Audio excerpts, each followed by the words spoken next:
दोस्तों, आज की कहानी है बहू अभी इसी वक्त तुम मेरे घर से चली जाओ ताकि हम सुकून से रह सके।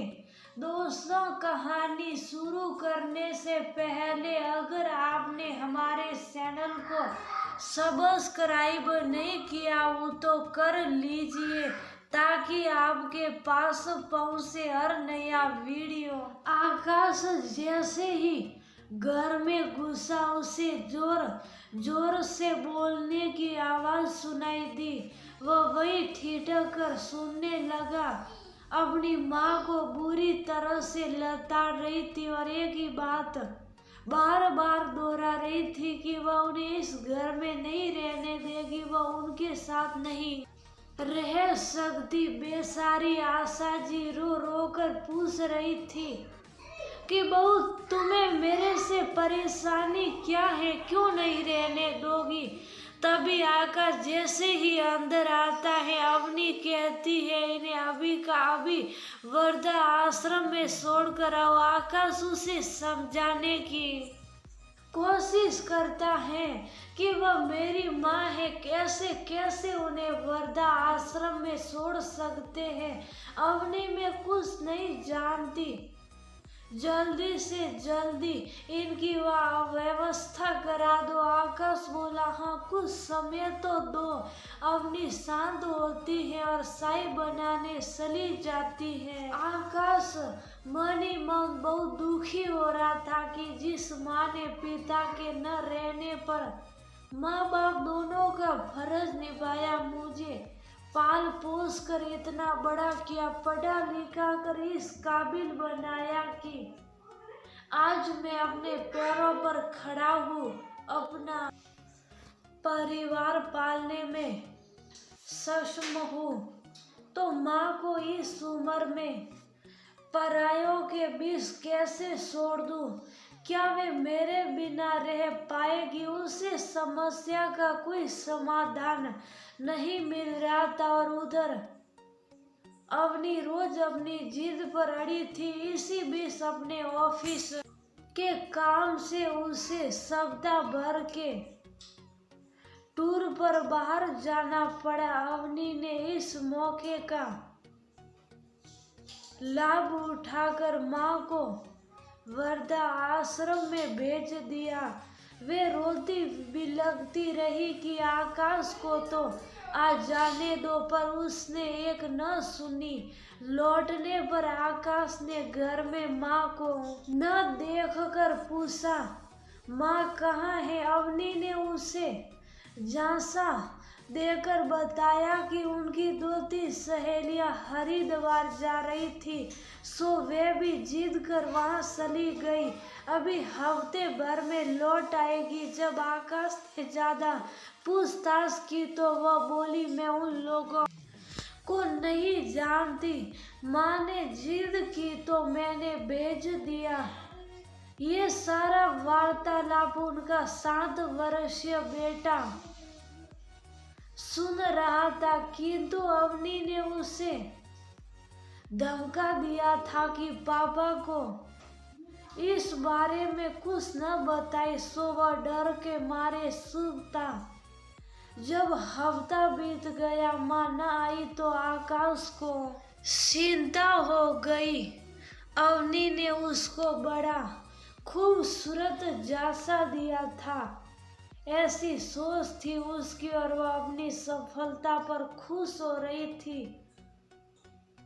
किंतु बेटा दीपू बहुत ही उदास रहता एवं हर समय भयभीत सा नजर आता। आकाश जब भी के बारे में पूछता वह झट कह देती, माँ ठीक है, कल फोन आया था, पर माँ मुझसे बात क्यों नहीं कर रही है। काम की व्यवस्था के चलते वह ज्यादा कुछ नहीं पूछता। जब 2 दिन और निकल गए तब उसको चिंता हुई और वह अवनी से बोला, मुझे माँ का नंबर दो जिस पर वह बात करती है। उन्हें तुमने कौन सा फोन दिया है। अब अवनी गोल मोल जवाब दे रही थी कि वो ने पड़ोस में किसी का फोन लेकर बात की थी। जब आकाश ने कड़ाई से पूछा कि किसके यहाँ फोन आया था, अवनी कोई स्पष्ट उत्तर न दे सकी।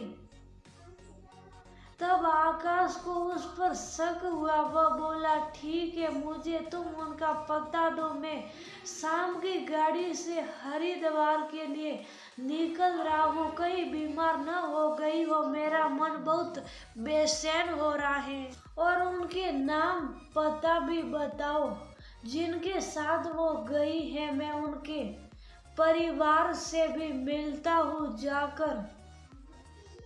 अब अवनी कुछ देर चुप रहकर बोली, मेरे पास किसी का नाम पता कुछ भी नहीं है। आकाश फिर बोला, ऐसे कैसे तुमने माँ को उन अनजान लोगों के साथ जाने दिया? तब तुम मुझसे फोन पर भी तो पूछ सकती थी।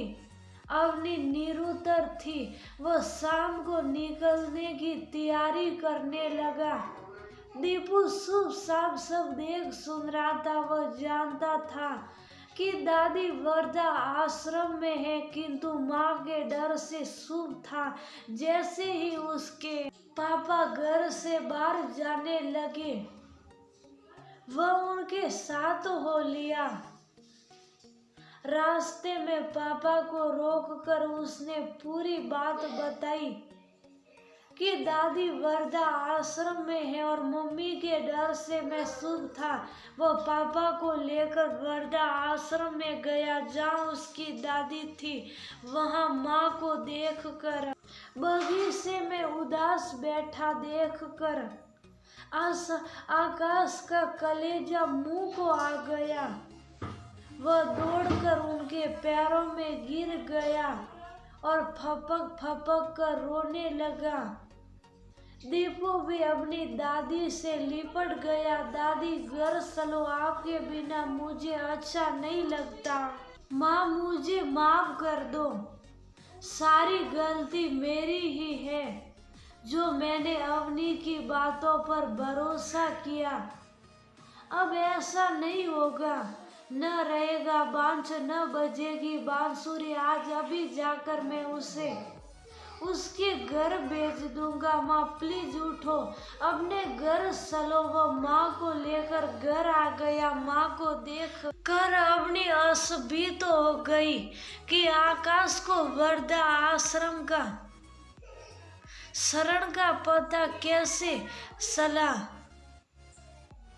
दीपू के मुस्कुराते चेहरे को देख अवनी समझ गई कि ये सब दीपू का ही किया धरा है।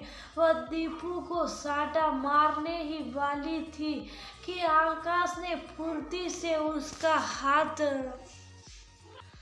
पकड़ लिया और चिल्लाकर बोला, अभी इसी वक्त तुम मेरे घर से चली जाओ। मैं और मेरा बेटा माँ के साथ हंसी खुशी रह लेंगे। अब यहाँ तुम्हारे लिए कोई जगह नहीं है। ये सुन अवनी सख्ते में आ गई। अपने किए की माफी मांगने लगी, किंतु आकाश ने उसकी एक न सुनी। तब माँ ने दोनों के बीच दखल दे आकाश को उसे माफ कर देने के लिए बोला, बेटा, घर की बहू को ऐसे नहीं निकालते, उसे क्षमा कर दो। गलती इंसान से ही होती है। उसे एक मौका मेरे और दीपू की खातिर दे दो। वह तुम्हारे बच्चे की माँ है, तुम्हें न सही बच्चे को माँ की जरूरत है। अवनी माँ के पैरों में गिर माफी मांग रोने लगी। अपने जिस जासे की सफलता पर फूली नहीं समा रही थी, जो उसकी नजरों एक खूबसूरत जासा था, उसी पर अब उसे पछतावा हो